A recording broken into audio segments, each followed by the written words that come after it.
राष्ट्रवादी शरद पवार गटाकडून सांगलीच्या जिल्हाधिकारी कार्यालयासमोर काळी दिवाळी साजरी।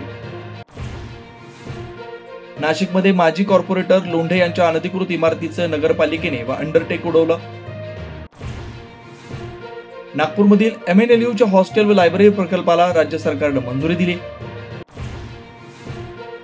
राज्य शासनाने अपघातग्रस्त विद्यार्थ्यांसाठी 1,73,00,000 अनुदान मंजूर केलं। मुंबईतील विक्रोळी घाटकोपर भागातील उड्डाणपूल प्रकल्पात वृक्ष संवर्धनासाठी रचनेत बदल केले जाणार आहे। केंद्रीय गृहमंत्री अमित शाह यांनी परागंदा गुन्हेगारांसाठी विशेष तुरुंग उभारण्याचा प्रस्ताव मांडला। कोल्हापुरातील महिला सुधारगृहातील 6 नर्तकांनी आत्महत्येचा प्रयत्न केलाय, कारणे तपासतायत।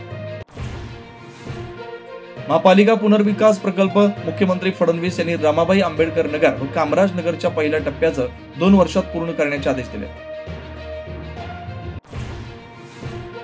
राहुल पवार म्हणतात की राज्य सरकारने पावसामुळे झालेल्या नुकसानग्रस्त शेतकऱ्यांसाठी फक्त किरकोळ नुकसान भरपाई जाहीर केली। अहिल्यानगरच्या राजकारणातील किंगमेकर हरपला, राहुरी विधानसभा मतदारसंघाचे आमदार शिवाजीराव कर्डील यांचं निधन।